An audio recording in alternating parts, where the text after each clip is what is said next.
Many relationships today are inherently broken. When you have two unfulfilled individuals, their entire lifetimes can be spent having the sensation of being in a growing relationship, but really the relationship only exists to grow the individual. What's happening largely is that these people who are broken inside relationships are being told that they are in a deep relationship, the same way that society is told that it's free.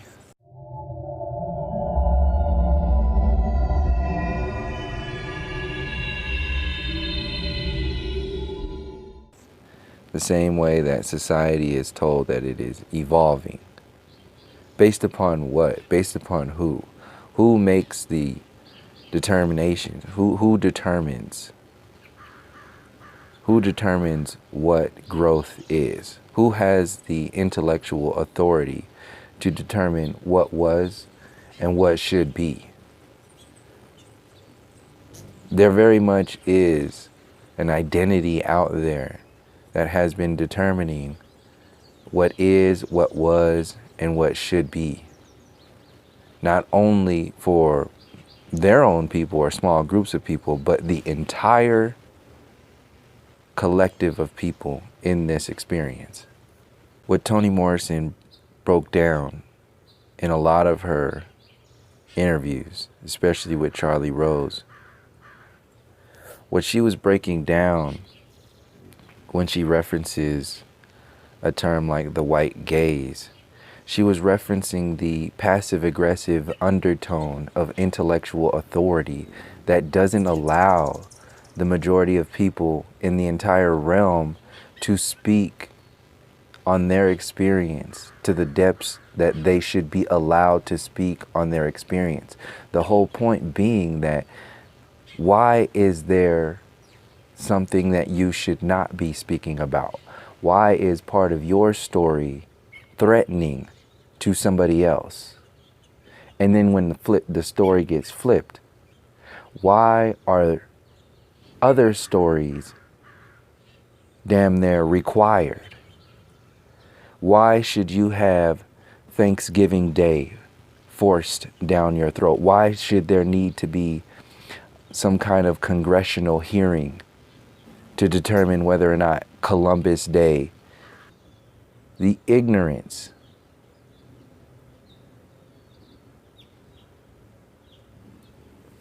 So these are the types of extreme systems, or you can push it as far as to saying values, that only exist in the white gaze of society. The point is, or one of the main points is, the very fact that there is a white gaze that exists is a problem. This problem is central to the foundation, to the pillars of the empire itself. So this is a problem with benefits. The same way interracial relationships are pumped through society. That is a problem for the individuals with benefits, for the system, for the collective, the empire of control benefits from overstimulating society. It benefits from over-sexualizing society. It benefits from destroying nature. It benefits from teaching you to hate yourself. What so-called white people also don't realize is that this kind of interaction with themselves and in society is its own version of self-hatred. When you do not know yourself and you are convinced that you are something else. That pride in something else is a self-hatred of what you truly are. It's an expression of self-hatred to who and what you truly are. The very existence of a white gaze imposes stupidity on so-called white people. It creates this entirely separate version of intellectual observation that can never be questioned. It can never be brought up into a discussion. And it's largely a weak style of interacting not only with society, but with oneself. To have a pride in stolen and immoral authority is disgusting. It's weak, and it's embarrassing to the overall intellect of the peoples around the world as a whole. That intellect is the top, it's the pinnacle of the university system. The white gaze goes into the pride in the university system, the pride of the colonial empire that has nothing to do with an evolved consciousness and everything to do with an unevolved consciousness. Everything that today's empire has gotten has not been from an intellectual moral authority. It has all come from animalistic, lower consciousness behaviors. This is why I say any kind of pride in that kind of experience is embarrassing. It's embarrassing for people should feel embarrassed for accepting things the way they are.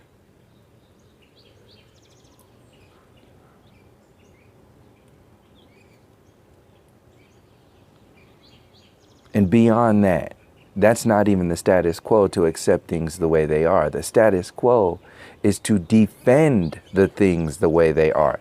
That's a whole step worse than accepting things the way they are. People are defending these systems, largely because of the ignorance that is accepted as some kind of moral authority. Can a sympathetic relationship be a deep relationship? No. Not when you understand that an empathetic relationship is at least the beginnings of a deep relationship. Right now, the mainstream consciousness wants to push shallow relationships because shallow relationships produce shallow individuals, shallow soldiers, shallow warriors that will eventually combat the system. If your roots only go as deep as sympathy, you will never be allowed to engage in the fires that come from the depths of an empathetic relationship that you have with yourself and each other. Relationships today are largely pop culture relationships because they're not based upon going into the depths of the individual's ancestry or the individual's consciousness or anything beyond the survival basics of society. This has an effect on the evolution of consciousness of not only the individual, but the mass consciousness. The mass consciousness is affected by shallow relationships being promoted in society. How does this work? How does this exist? A deep relationship requires understanding. A deeper relationship requires understanding, and an even deeper relationship requires an overstanding. This is not only of the individual, but it is of the mass consciousness and the relationship itself. Each awareness gets to a deeper connection. In these swirling relationships, largely, the discussion of race is a non-issue. Why? Because love is the answer. Love is the gravity. For people who go into the breaking down the true cosmology of this realm, love, the term love, is the gravity. Love is the gravity of the controlling consciousness. Love is the gravity of this intellectual interaction or experience we know as consciousness. The same way gravity is used to answer all the questions of an illusory universe, love is used to answer all the questions of an illusory consciousness. So a deep relationship requires empathy. A shallow relationship requires sympathy, because sympathy at least acknowledges the story's existence, whereas empathy has experienced that experience. So when you get into relationships that do not talk about the depths of your experience, and not only that, but don't even acknowledge the depths of your experience, how can they be empathetic with you? How can they be empathetic with your family? How can they have a deep love for you? How can they have a deep love for you and your family? It can only max out at sympathy. And a sympathetic relationship is not a deep relationship. A lot of relationships today are sympathetic relationships. Examples of that are when you have a lot of broken people in society who themselves have had broken relationships in previous generations. Broken relationships of the past will create broken relationships of the present and the future. These broken relationships need to be healed, helped out. A lot of people escape themselves by jumping into relationships with other people. When they do that, they are in a relationship of sympathy, not empathy. It's the illusion of empathy under the codependency of sympathy.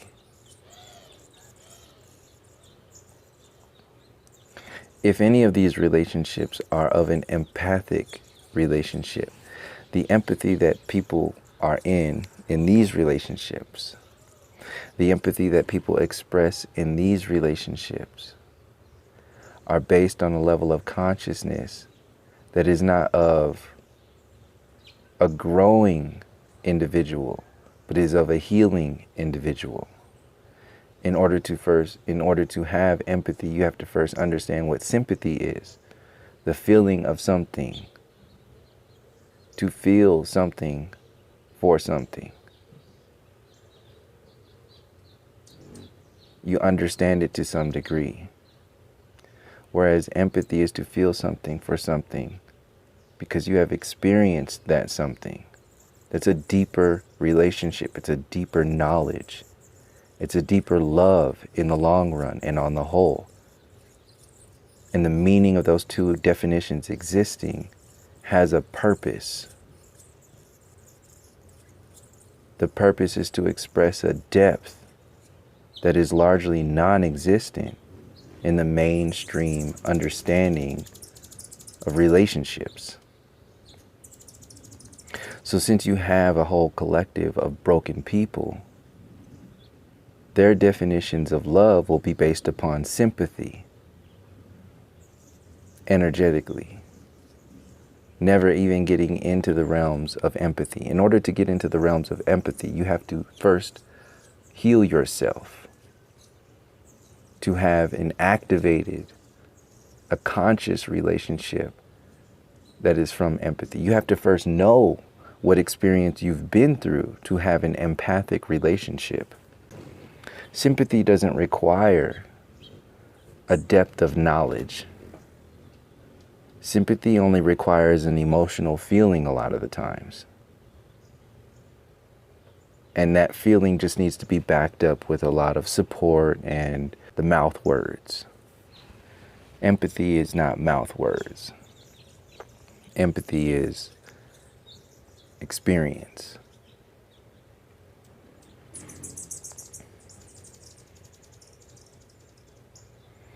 So going back to the definitions of love, going back to the definitions of depth, can two people who have not had the same experience in any shape or form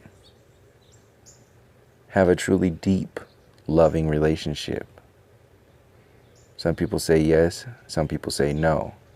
I say it depends on the relationship. I say it depends on the definition of love. There are many different ways to trace back the depths of love. One of them is to go into asking yourself what a deep love requires.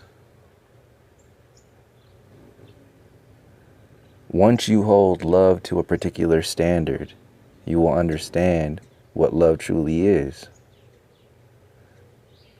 But love has no standards today.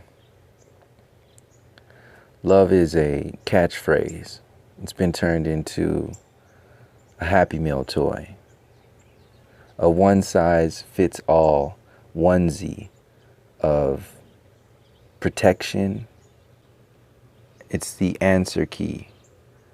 Love is obviously being politicized. If you accept the story, you accept all of the story. In order to accept that you are a slave, which is what all this reparations talk is. No different than why they put all those slave movies in Hollywood. By having that discussion, you are forcing people to accept an illusion. You're accepting an intellectual authority over you. To accept the reparations talk is to accept the slave definition. To accept the slave definition is to accept the slave master's authority over you in every way, shape, and form. The biggest threat to the biggest superpower of the world are the original people of the land that superpower has destroyed and stolen. The biggest army in the world that has the most power to remove this illusion of authority are the warriors who are already here. The people that continue to accept this authority, because our definitions are all backwards and upside down.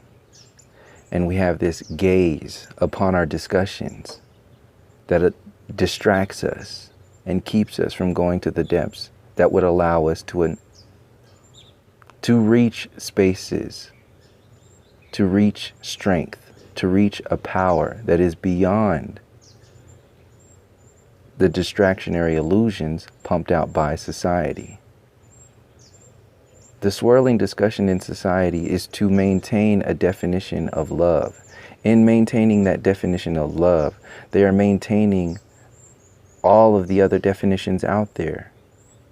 Maintaining your fire, your anger, by determining, by creating a definition of love that is of a shallow nature.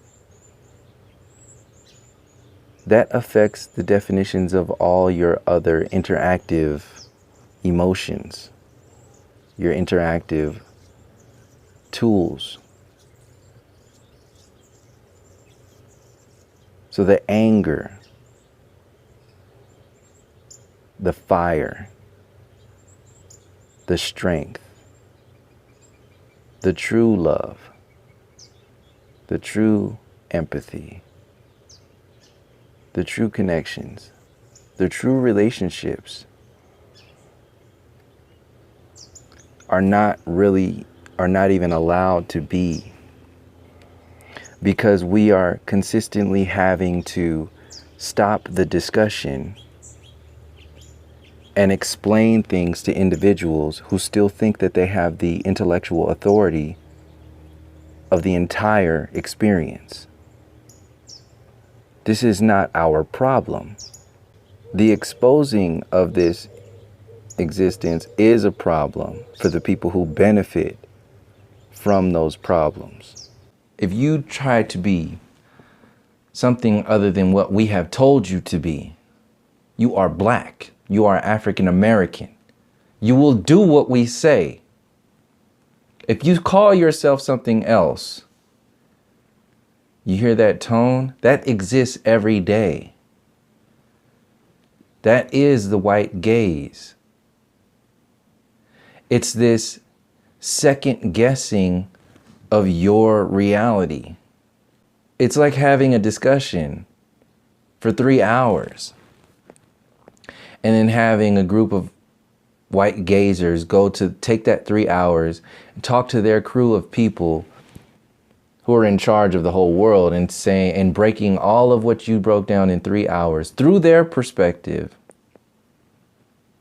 converting it through their eyes, and turning it into a 30-second overview. What gets lost there? Everything gets lost there. All of you gets lost in that interpretation. Deep relationships require empathy. A Mexican woman experiences how much more shit than a blonde-haired, blue-eyed white woman in their life in this country. It's an actual number. It's a lot. It's a complete difference. That shit that she had to experience in her lifetime is the same shit that the so-called black man and black woman have experienced in their nation, in this nation, the indigenous nation of copper-colored so-called black people that has been taken over. See, these stories, even mentioning that, feels a certain way to certain people. There's a get over it feeling that gets put out there. That's part of that white gaze interpretation, that breakdown. A dark skin or even a brown skin or light skinned Mexican woman is going to, just her name alone being on a piece of paper in society, a Mexican woman's name on a piece of paper is less important than a white woman's name on a piece of paper. That gets downplayed. Why? Why is it such a big thing? It's a big thing because that piece of paper represents food on the table, life, shelter, security, clothes, education, the future of their generation, the future of their people.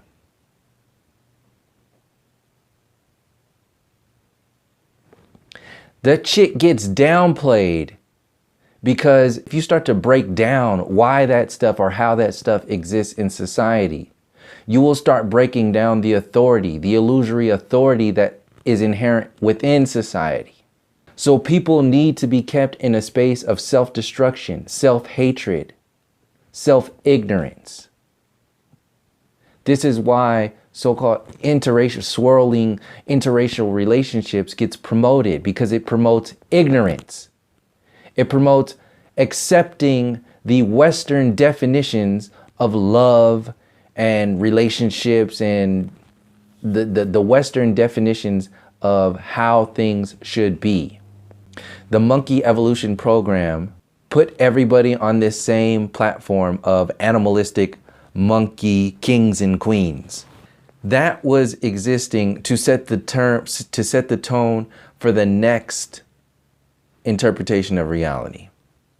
which was, since we now know that we were supposed to evolve from monkeys to humans, now what are the humans supposed to do? Well, whatever the humans are doing. And what are the humans doing? They're creating technology. Well, how did they create that technology? By conquering the whole world. That validates the monkey story.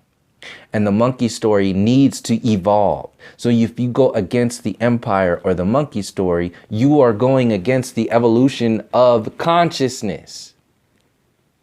This is what the university intellectual system has put itself up on these pedestals of intellect to be. Untouchable intelligence. Their definitions of love are untouchable. Their definitions within science are untouchable. Their definitions in society are untouchable. That untouchable nature is the foundation. It's the infrastructure of the mass enslavement. When anybody speaks about racial relations or any kind of racial anything on the internet, you will see this cancer, this disease pop up and expose itself. Because this cancer needs ignorance. This cancer needs you to not address these issues. It will demonize you, it will downplay you. It will turn you into a monster, a bigger monster, for just simply asking questions. Monsters need monsters. This monstrosity that is called a civilization needs to make monsters out of you in order to make its monstrosity of a civilization seem normal. If you do not accept this monstrosity of a civilization, you are a monster. You become a monster in another universe. By simply asking questions that challenge the authority, you are turned into a monster by people who aren't even part of that control grid consciously. But why do they act out the way they do? Because subconsciously they're trying to protect their investment. These are their ancestors coming to be through what their ancestors did in the past. People who are yelling at you to not speak about these issues, it's not them. It's an expression of what their ancestors did in the past. The people in the past did the same thing that the people are doing today. Ignorance rules the world. So if ignorance rules the world, what's the biggest weapon against ignorance? Intelligence.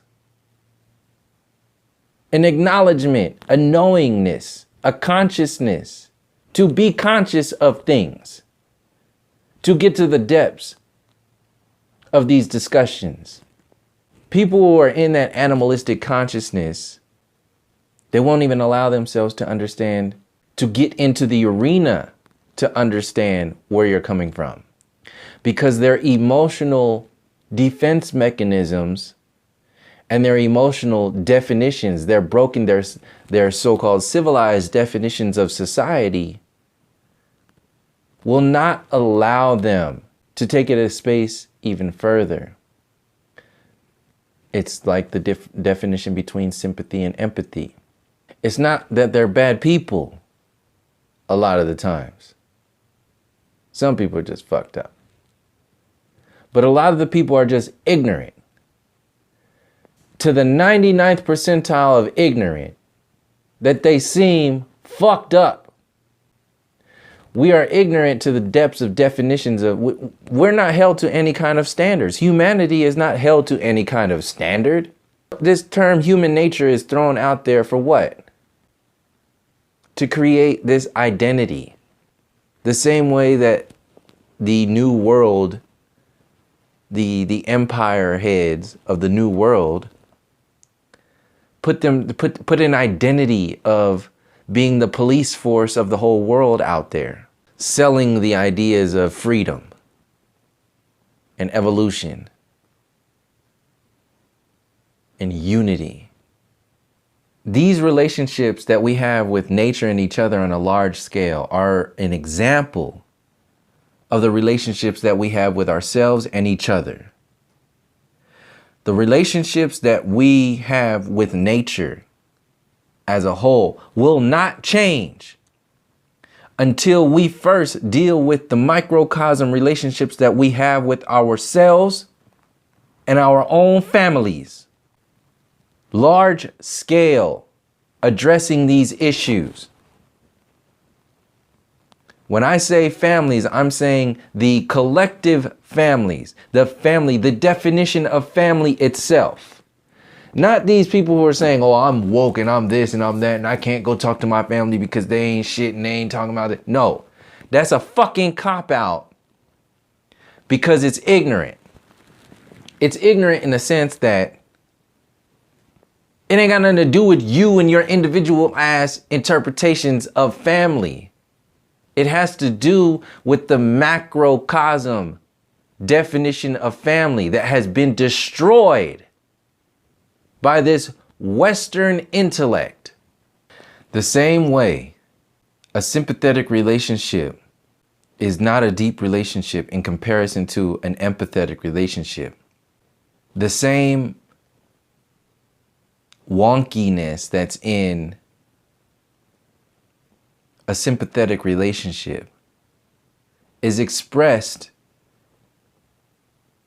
in this broken relationship we have with the reality itself, with each other, with our families, with society, with intelligence.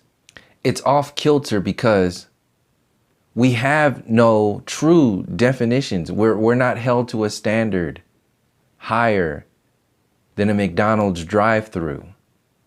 Your definition of love comes from Oprah. Your definition of civilization comes from Christopher Columbus. Your definitions of integrity come from George Washington. Society is being approached with sympathetic tools of consciousness. Our voices are not allowed to speak the empathetic tools of consciousness.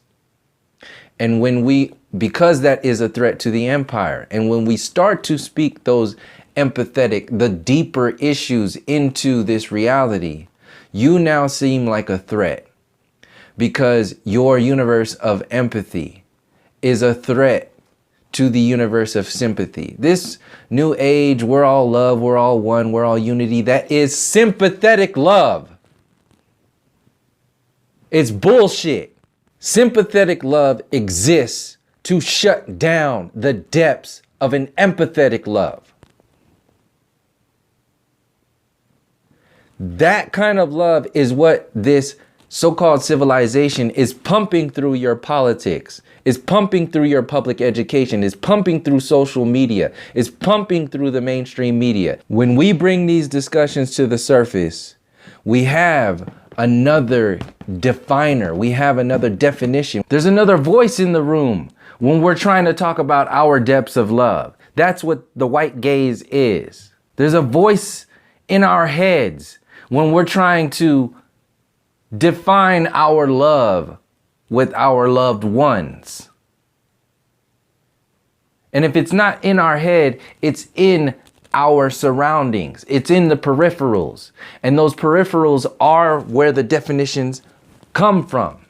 Our definitions are not even allowed to be our own. As soon as we speak about the depths of our connections with each other, our depths of connections we have with each other are a threat to people who do not have those depths. Society makes its money off of the shallow relationships people have with each other and with themselves. Deeper definitions, deeper interactions are a threat to the shallow consciousness. Your very nature, just the same as nature itself, your nature, your natural relationships that far surpass race relations and so on and so forth, are not even allowed to be because of the peripheral atmosphere that's out there. Toni Morrison breaks down one version of that, calling it the white gaze. Is there a black gaze? See, we're not even allowed to expand we're not even allowed to expand on these discussions, because even us thinking about how this might be a fucked up situation is a threat to the establishment, the conscious establishment, or I should say the unconscious establishment that claims to be conscious. We're having to spend 10 times, 100 times amount of the time and energy having to explain ourselves through the ignorance of intellectual authority. Not only that, not only having to explain ourselves through that, but having to justify that information because of the ignorance that comes from the people who are holding on to the microphone of authority. Their only defense is emotion. Their only defense is ignorance. Their only defense is illusion. Which means your biggest weapon is intelligence and a knowingness to the depths. That requires a redefining of your experience. The definition of love today is energetically equivalent to the frequencies of why there's still a Christopher Columbus Day. That's how weak this shit is. Right, Tula? All right.